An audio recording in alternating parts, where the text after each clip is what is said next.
Love, light, and blessings. Shamanic Airwag Priestess here, and welcome to today's video. Today's video is going to be the topic that I'm so excited about that I'm literally tripping on my words. And we're going to be talking about spiritual shifts and spiritual energetic shifts, okay? And specifically pertaining to your home, okay? Whether you're relocating, whether you've recently renovated, whatever the case may be, we're going to talk about how these actions can sometimes create a reaction from spiritual entities that may be attached to said properties or surrounding the properties, because no matter where we go, spirits are all around us, okay? They're in the ground, they're on the ground that we walk on, the trees that we touch.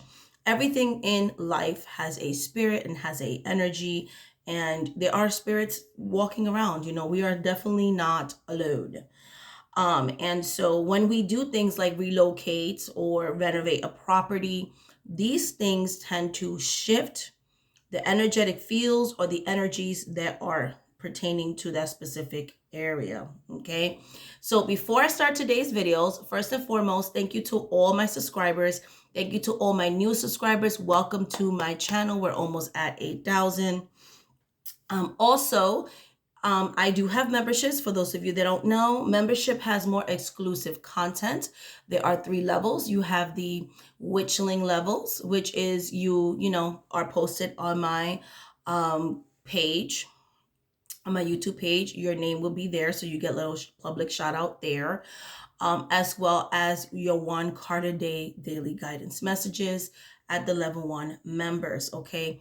Level 2 members get access to exclusive videos that are only created for the memberships, as well as the benefits of the first level, your daily message, your account posted on my YouTube page that says members, and then also they get a monthly reading, and again they get exclusive content to many of my series: Orisha series, spiritual health journey series that starts in January, journaling series we're going to be starting, crystal series, herbalism series. I mean, the list is endless. We have so many ongoing series, about 10 or 11 different series going on. So you have a great opportunity to learn. There's book reviews on there. There's just so many things on the memberships. So we have a little active community going on there, and that is at the intermediate level. And at the witches level, you get all those video series. On top of that, you get 2 bonus readings. So you get every 2 weeks, you get a bonus witch level member reading, as well as a monthly meetup that we do, because we have a virtual coven. So if you ever wanted to be part of a coven, yes, you can do that through the 3rd level memberships. Specifically, I practice African traditional religious practices of the diaspora. So we talk about things like Santeria, Haitian voodoo, hoodoo, things of that nature. So it's a beautiful spiritual community. We talk about espiritimo, so mediumship, different topics every month. We also have where you can participate in rituals. This year was the first time that I allowed everyone from the level 3 members to be able to have access to the first feast day of Fet Gede. Okay, so lots of fun stuff going on there. So you can literally click the join button and become a member and get access to all that exclusive content. Also, I'm going to be having classes going on sale. And most likely I'm going to be doing that in the beginning of December. Okay, the first week of December, and things like that. So if you've already put money down on the side for the Madama classes, when I get back from my medical procedure that's going to be happening towards the ending of this month, I'll be able to advertise, post the exact date and everything, so that way you can purchase the class through the website when it's listed on there in the first week of December. So more details about that to come. And we're going to be starting the Espiritimo class for the new, the new classes that I sold back in October. Those will be starting at the end of this month as well. I'm literally sending materials as we speak. to the students, reading materials, video series, all the things. That class is already sold out, so I'm not advertising anybody to buy the class. I'm just specifically giving a quick little reminder to the people that already enrolled in that class. Okay, I have other classes coming up, so if you're interested in mentorship, please subscribe and hit the notification button. And when I have classes, I will announce them and let you know how to go about purchasing them and things of that nature. Okay, so now back to today's regularly scheduled program, which is talking about spiritual energetic shifts in the home when relocating, or if someone has recently done some type of renovation. Okay, so the inspiration for this video is many different things. Okay, I was talking to someone. For those of you that don't know, I do full-time. I'm a full-time tarot reader, full-time root worker, full-time spiritual healer. I've done exorcisms in different parts of the world, so on and so forth. And I read tarot on a full-time basis. So I'm a high volume reader, which means that I can do anywhere from 6, 10 or more readings a day, for, at least 5 days a week. And then I try to take a day or two off, just to kind of like decompose and family time and all that. But anyways, back to this topic. I was talking to a client and they were saying how like they just moved and they just not feeling it. Like they haven't really put the altars back up. Like the energy has just been wonky. And this is a topic I've heard about 3 or 4 different times in the last couple of months. It just keeps coming back. And I could relate to certain things personally myself. Because I was in my last location for so long, I forgot not only the physical labor that goes into moving, the packing, the trying to pack where you're packing everything, in one box that's going to go to a specific bedroom or living room, and trying to keep everything together so the unpacking process won't be so traumatic and so frustrating and so annoying. Because as anybody knows, moving, especially when you have a big family and you have so many things that you accumulated over the years, is very overwhelming. Deciding what's going, deciding what you're going to throw away, so on and so forth. So that alone is like really stressful. Another disclaimer too, I'm recording on my phone. I'm going to try my best to have eye contact, but I'm also have notes here from, trying to stay on topic. So just letting you know beforehand that pretty much like this is out of my comfort zone, but I wanted to make this video, and it's a long story with the laptop, but it's just easier for right now for me to record videos on my phone. So I'm going to be testing that out. Okay. So, when you're moving, you're trying to, do all these things. But one thing that people kind of sometimes overlook is the fact that when you move, if you're practicing, right? So if you set up shrines, a place where you pray to the spirits, but you don't really do workings in, and an altar where you do pray to the spirits, but maybe some type of spell work gets done there. So like a working altar, some people just call it altar, working altar. Some people will call it shrine. It's whatever, but technically it's a shrine. So when you have shrines and altars and all these things, right? We don't realize how many things we accumulate, not just like your regular mundane stuff, but also spiritual tools. You got to pack up your crystals, your tarot, your oracle, if you're into divination. If you're like me, I work with almost 30 different spirits on a full-time basis. Technically speaking, in Haitian Voodoo, we serve all the spirits, okay? But there's specific spirits that are inclined to work with us more consistently. And for me, that's about almost 30 of them. So, and that's Loa, which I have more Loa. And then I have about 5 or 6 Orisha that I work with. And then the rest of the almost 30 something are Loa. Okay. So basically, I have to pack almost 30 different shrines / altars, not counting my actual working altars where I do spell work for clients, and then the family altar where I do workings for my family. So it was a lot of stuff, okay? So it can get overwhelming. But one tip that I can give you is when you are, at least specifically to my traditions, I cannot speak about Wicca and things that while I studied that, I don't practice that. So I always like to stay within the frame of what I know from my culture. When we're packing up an altar, and I feel like even if you don't practice what I practice, it could still somehow resonate with you what I'm about to say. So for me, when we have a statue, it's not really about the statue and it's not decorative. We house specific spirits behind whether it's saint statues or whatever it is, okay? It's not really this 9 times out of 10 when you're looking at an ATR video, it's not really even a saint they're working with, okay? It looks all Christian and cute, but that's not what it is. Anyways, there's spirits that we house in there. And so out of respect to that spirit, what I've learned to do along the way, and something I did when I moved here, hey, we're moving. We have manifested the place that we want to move into. So you would literally take a white cloth, okay? Or maybe a red cloth or a blue cloth, if black is your thing, that's your thing. I tend to work with the red, white, or blue, okay? Mostly white is my particular favorite. White represents all the colors. And so basically I would take a cloth and wrap the statue on it. Then, if you want to put the bubble wrap for the actual physical protection so the statues don't break in the move, that is fine. But before I would even do bubble wrap or anything else, I would explain to the spirit or entity that's housed in the statue that we are relocating. I'm sorry, I have to take apart your altar.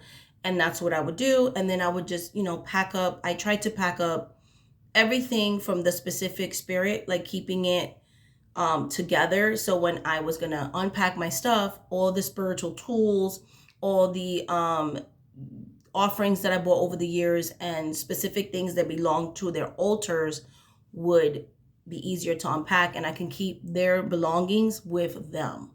So that's what I did. I made sure that I kept everything labeled, like spiritual tools, and that their stuff was specific to certain deities were packed together with them. So I literally just had to unpack and was able to assemble the altars immediately. That was the idea. So I did that for all the spirits, okay? I did that for all the spirits, all the spiritual tools. I tried my best to label everything. And I cleansed myself and the space that I moved out of. Like, thank you for hosting our family and we are leaving, okay? The space that I moved out of, in the beginning, the energy was good. And I had like really good spiritual experiences. I mean, a couple of little, not so great, but mostly good, But then the energy started to shift. There was like some renovations that went on in the property, like the downstairs neighbor, because I lived in an apartment house, and in the street. And I noticed when they dug up the street, the energy in the home went wonky. And so I did everything I could do to protect the home, and it worked. But my guides were like, it is time to go. Like, yes, we delayed certain things during the pandemic because, the spirits knew that there was a better property than the one I had in mind. And so when it was time to manifest the move, they assisted me in that. So I was able to leave that property and be in the house that I have now, which I am so grateful for because it's everything that I've asked for in my prayers, in my meditations, and with working with the spirits. I had to recognize that it was time to leave the old apartment, even though it had so many memories. And my youngest daughter we moved in there when she was a baby, when I had, separated from her dad. And she was still little. She was still a baby toddler, still in diapers, not an infant, but like a toddler. And to see her growing up to this little, young lady that is going to be 10 this year. And we moved in there, she was like 2. So we had, it was a beautiful thing. We spend, almost 8 years there. And we had mostly good memories, but also bad memories. And like I said, the spiritual energy was just really bad. And I just kept having dreams like I needed to go. So I like, hey, spirits, if we're going to go, this is what I would need you to provide for me. So if you are someone who is living in a home and the energy is wonky, work with your spirits. Ask them, realistically, what things you would need to meet your needs in a relocation, and be aware that it might take time because you're working with energies. But the spirits, if you come with a genuine heart, are going to try to find you the best place possible. Like, they will help you. They helped me. So when I moved here, I remember going to see the property. My brother was around, and we were seeing the property around my birthday month, April. and just kind of tying the loose ends, like, is this really what we're supposed to do? I'm recording, showing everybody like, hey, we might be closing on this property, blah blah blah. And my brother loved it. And I remember falling. I had like tore my ligament. Like, I fell on my knee, like right in front of the house. And I was like, maybe this house is like haunted or something. Maybe we're not like supposed to be here. Long story short, that's not what it was. It was the energy from my previous apartment, the one that I was trying to move out of, literally physically attacked me in front of the home. Like, you will not go in there, right? So I kind of recognized that, because at first I thought it was this property, but it wasn't. The property felt nice and light, not so heavy like the previous apartment house, because of the renovation, and because also I feel like the spirits knew it was time for me to leave. So they're like, hey, if we shield her too much, she's gonna like make excuses not to get out her comfort zone, delay things, because this is like a big deal. It's a financial investment. So they were like, no, we're gonna allow some of these intrusive energies to bother her so she can move, because that's just the way I am. Okay, I'm a Taurus. All right, I procrastinate. So long story short, we did everything. We closed, whatever. I tore my ligament. I moved. I took, a week off from meetings. Like, hey, I'm moving. Everything was last minute. When I moved here, I felt like happy in the beginning, like the euphoria when you first move. But then I felt down. Like, I had no altars. And no, you're more than your altars, you're more than the statues, of course. The spirits were always with me. And that's a lesson that I learned when I first moved here, was like, yes, you don't have all the things, but you have the spirits. And so I remember praying to Elegua and Legba. Elegua and Legba, separate spirits, okay? Let's realize that. So there was two separate offerings that I did without their statues, and a candle specifically to their color. And I prayed to them separately, and I was like, I invite you to my home. Because that's the thing, when you have closed all your altars down, you have to do that process again, because you put your spirits to sleep. That's basically what you did. You have dismantled your altars. So you're not going to feel the same as you did when you had an active practice. There's going to be a lot of emotions, and you're also mixing in with the energy of your property. It is why it's important to research the history when you're moving, because there are properties that are haunted, whether it's the home itself or the land that you're living on. There's people that will build a home and they won't even tell you that, like, there's dead bodies underneath the ground you're walking on. There's a cemetery. This property has been known to have, certain activities. So you can end up going from one situation to a worse situation because your home has energy. So be aware of that. Like, make sure you're like researching where you're moving into. But anyways, yeah. So when I moved here, I was like, oh, it just feels off. It feels different. Um, I was also kind of sad that week that I took off, that I'm unpacking. I'm like sad because it was the stress of being unhappy for the last 2 years where I was living, understanding that COVID was happening, but I was like mad at the spirits, like, but I don't want to live here anymore. The energy's not the same. And you guys are shielding and protecting me, but like, I don't want to be here. I just feel like I'm stuck and I'm hindered and I'm stagnant. But now I'm like grateful because I understand that they were specifically wanting this specific house. And had I moved 2 years ago, I would have ended up in a property that I shouldn't have, because I found out later on that property had a lot of issues. So they saved me, but I wasn't seeing that then. So I went through all the emotions. Like, I'm happy, but then I finally, because I wasn't on like working all the time, trying to get the money together, being there for the kids, it's a big move, it's emotional, blah, blah, blah. I was able to really like sit with my feelings, and I was sad, and I got kind of depressed too. And I'm like, why am I depressed? Why am I sad? Like, everything that I want is happening. I had to realize that this house had its own energy, right? I did Hood Bruja 101, failed to do the first thing. What did I fail to do?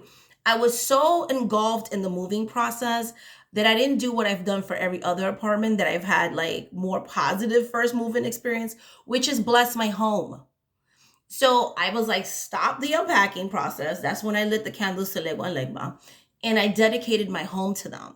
And I cleansed the home. I physically cleansed, because this house was not occupied for a while. It's an older house, but they have renovated certain parts of it before they put it on the market. So I was cleaning and I was dusting, because, you're going to get dust, wooden floors, the floorboards, all that stuff was on dusting. I was literally, mopping the floor, sweeping, praying, lighting up some ruda, some rue, and just going through the house and saying what specific intentions I wanted for my home. So if you're someone that just recently moved, or if you've never blessed your home and you've been in it, it's never too late. Like, you can literally go, as we speak, go around your home and say what specific intentions you want for each room.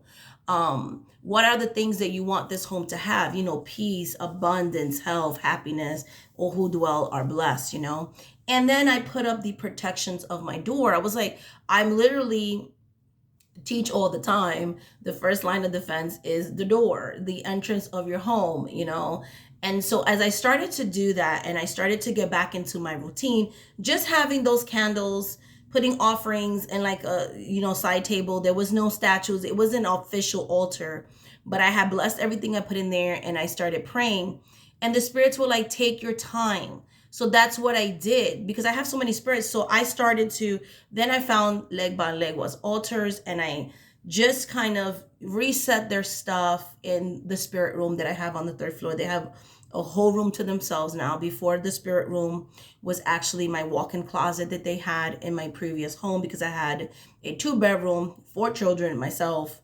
Now we have a 4-bedroom house. It's bigger. It's me and my 3 children that still live with me. My older son lives on his own in Jersey. I live in Pennsylvania. So the spirits have their own room now, because we have a finished attic. So I dedicated that to them. It has its own door and it's their own room. And I've been, I'm still, I moved here at the end of April. We are in November, and I'm still like adding little things and buying little things and just, putting those personal touches that I always wanted to do. And now I have the space to do it. So I'm like really excited about that, especially because I started off with a closet, just a little ordinary secret closet with bare minimum things when I was, married. And then it was a side altar, in my bedroom, and then like that. And it just has just grown. And I'm so blessed, because I always wanted like a finished attic that I could use as a room for the spirits, close the spirits in, and just specifically dedicate that space. So as I was unpacking, I was setting intentions and telling the spirits like, hey, welcome to your new home. And little by little, I started to reconnect, spend individual time with each specific spirit as I set them up. So it was basically like 1 or 2 spirits a week that I was setting up their altar. Okay. I had, for like the people that I was doing workings for, I made sure I did it before I moved.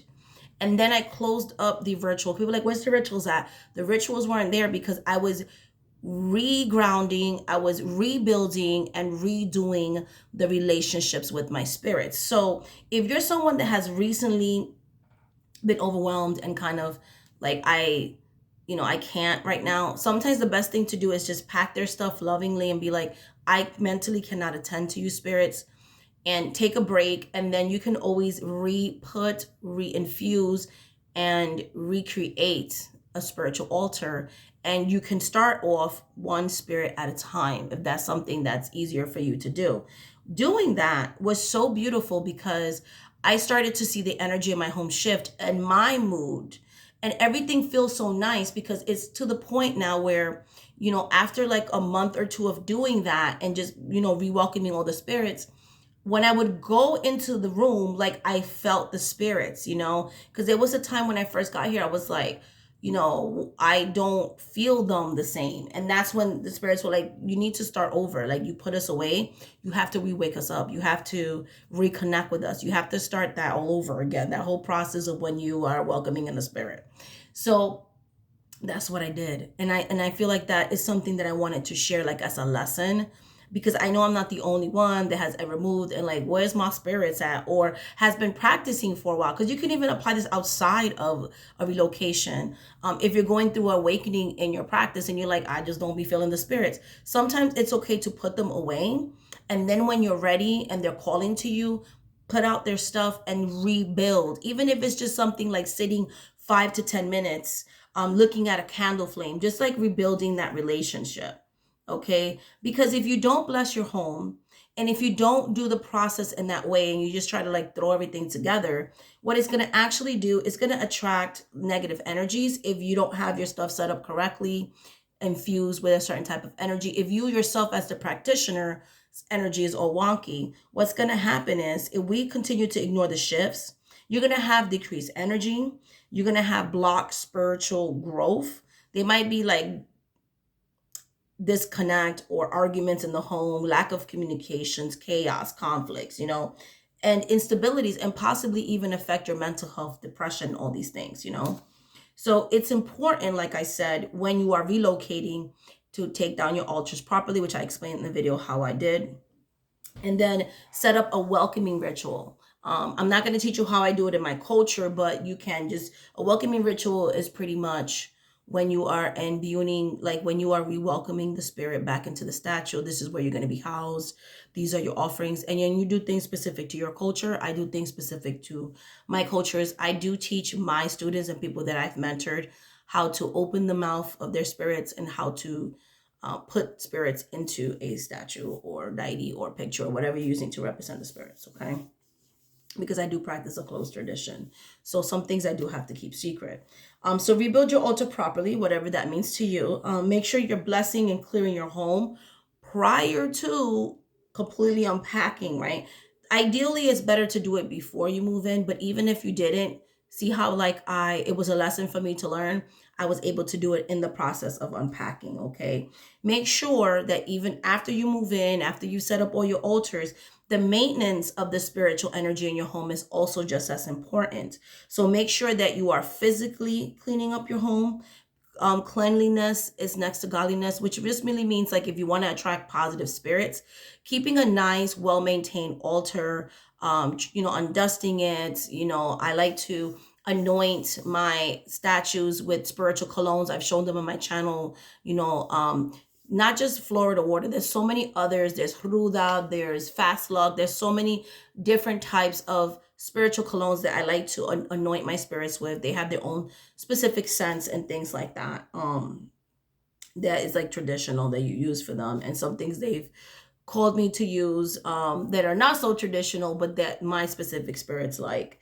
And so I like to, perfume them and light their candles and give them, food offerings that I take away after a couple of hours. I do not leave food overnight. I do not like roaches, rats, mice, or any type of pest.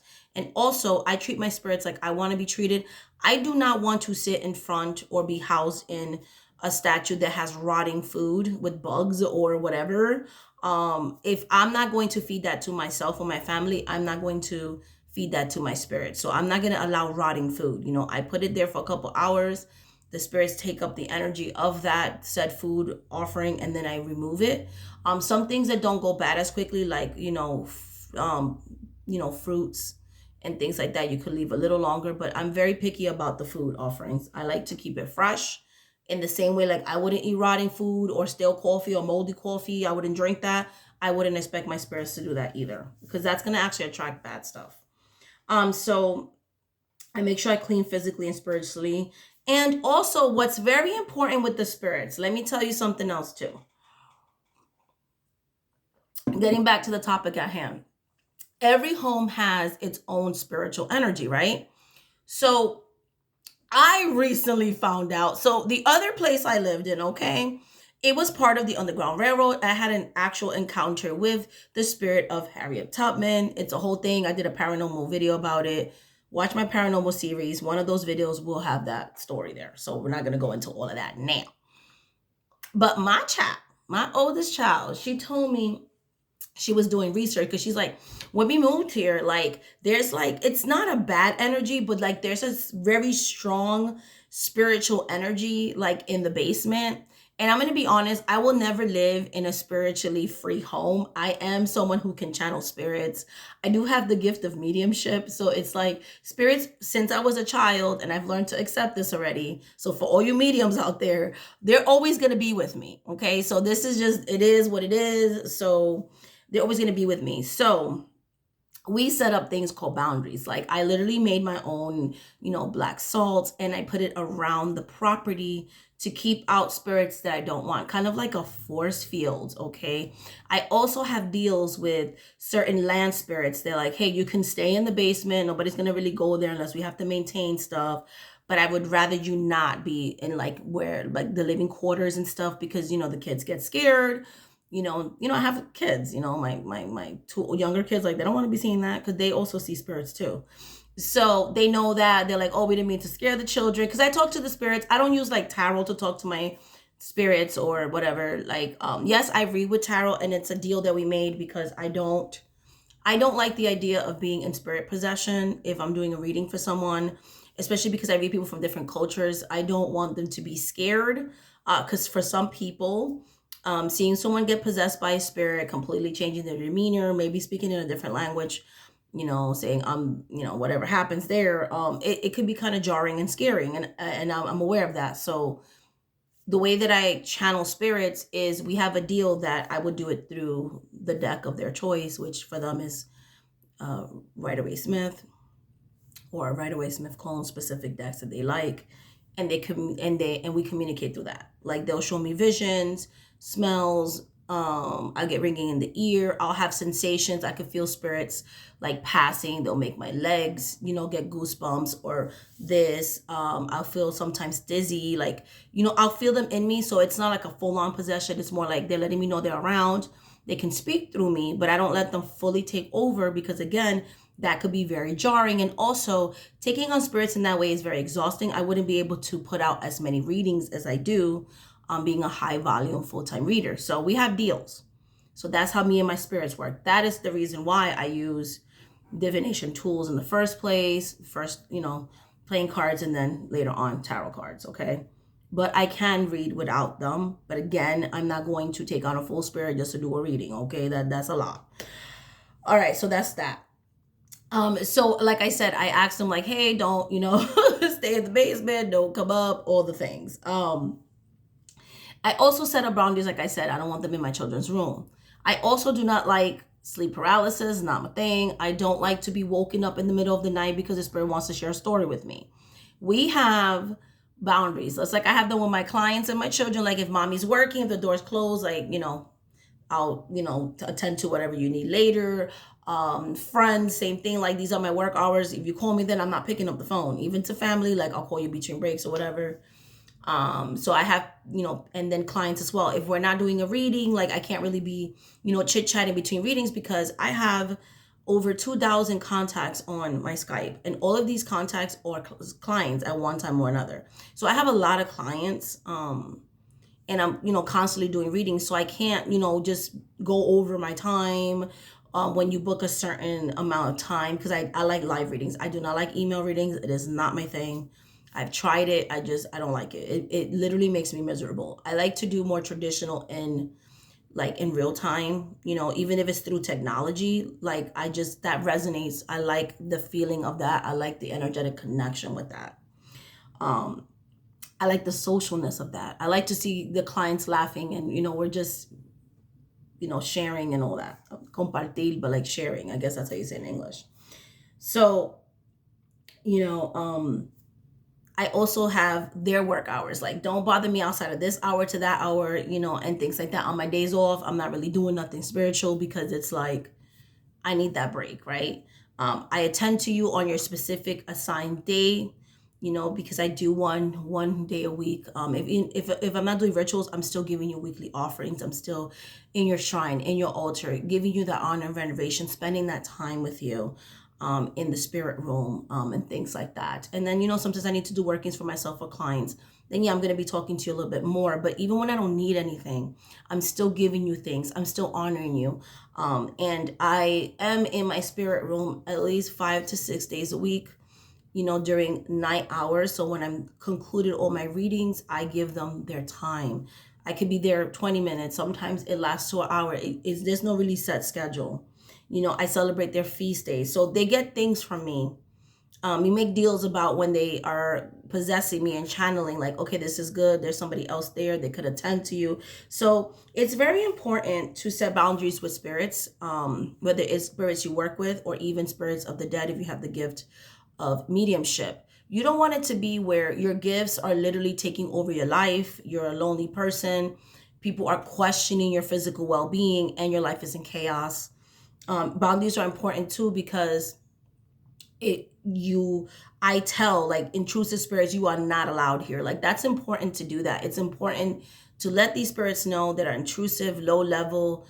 They like to suck people's energies that are like more of a psychic vampire type of energy. It's important to set that authority, like you will not be in my home. You will not be here. Now, I'm somebody who works with spirits of light, but I also work the left-handed path. I do work with low level entities as well. But even with them, I do not have an ongoing altar or shrine, and they're not in my home. There is a specific way that I work with the more left handed, the more baneful, darker aspect of my practice, right? And with them, I have set boundaries because I understand what type of spirits they are. So a lot of people will dabble in hexing and whatever, and sometimes unintentionally hex themselves or bring in a very unwelcoming spirit. And that's where I step in because then I'm doing exorcisms. Then I'm making deals with spirits to leave your home. If this person gives you X, Y, and Z, we're negotiating with their ancestors and my ancestors, and we're making deals, and it's a whole thing. So to avoid all of that, if you just set boundaries, if you really study and understand what the right hand path is, what the left hand path is, and the different protocols for working with different energies, you can save yourself a lot of trouble. Okay.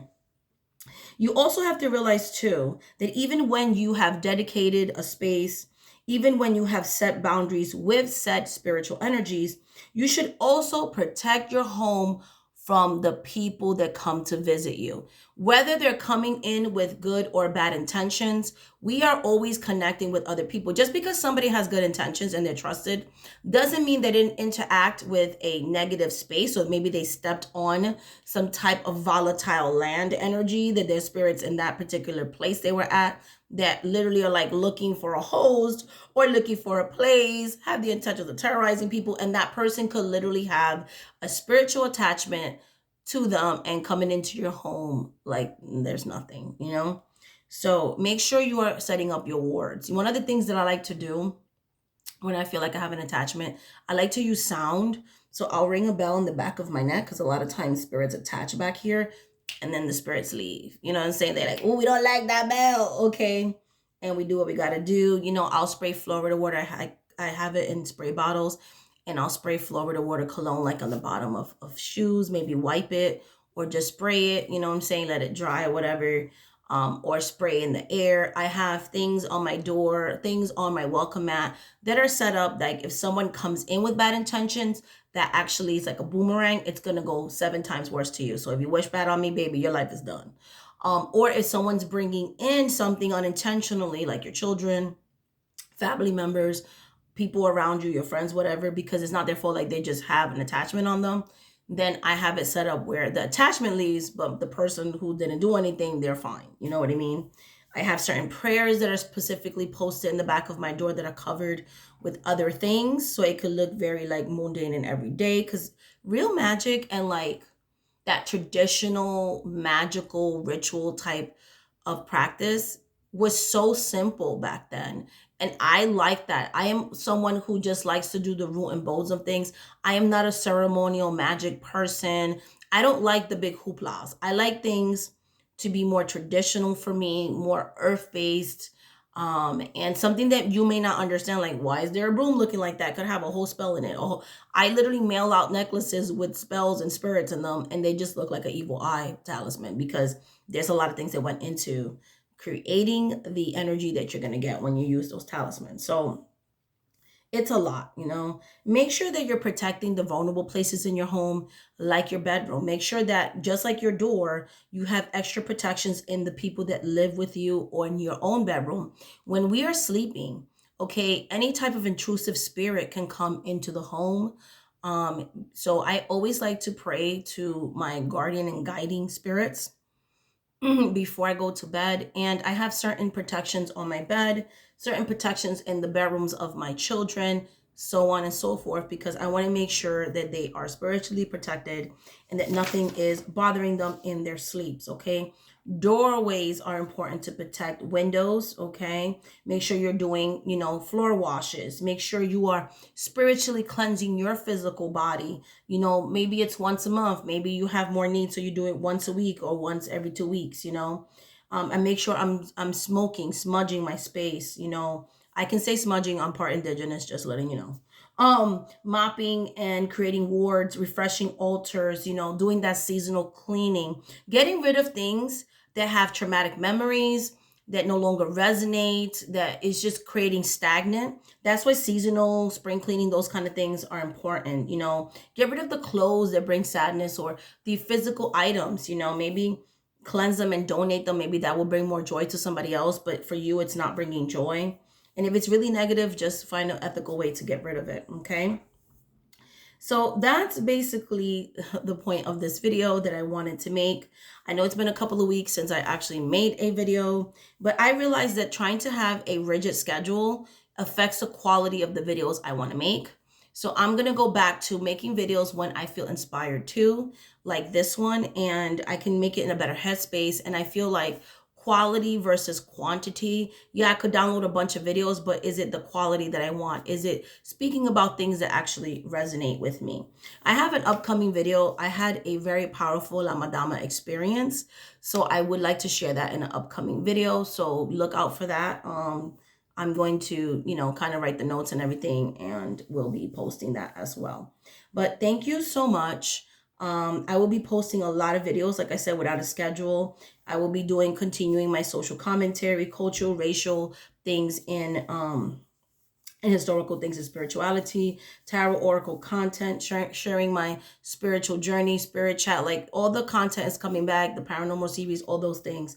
I just kind of needed to pull away and reassess where I want this channel to go, and am I in the right direction? Are these things, the things that I'm passionate about? So please please subscribe, comment below. Please comment below, hit the like button, help raise the algorithm, share my video if this topic resonates with you.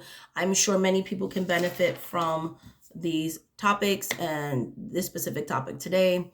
I'm not the only one that's gone through energy shifts. So, and again, this message could apply to people that have already moved and lived somewhere for a while and your practice is stagnant. Sometimes just putting away your stuff respectfully, taking a break, and then coming back to it when you're in a good place will make your practice even stronger. You might have even a stronger relationship with your spirits if you do that, because you've taken the time to work on yourself. So, all right, guys, much love, much light, much blessings. Thank you so much for watching this video. If you want to work with me on a one-on-one basis, shamanic@priestess.com. There you can buy a specific reading with me. I have specialized readings and regular psychic tarot readings. Read through the description of each one of the readings services that I offer on the on my store. You click on the store when you go on my website, and there it will take you to all the different services. I also do root work, spell work. You do have to book a consultation before I would agree to do a spell work for you, so I can read on your specific situation, give you price points, and see how we would attend to those specific issues that you want to help spiritual intervention in. I also do energetic healings as well. So much love, much light, much blessings. Thank you so much for watching this video, guys. And until the next video, love you all so much, and bye.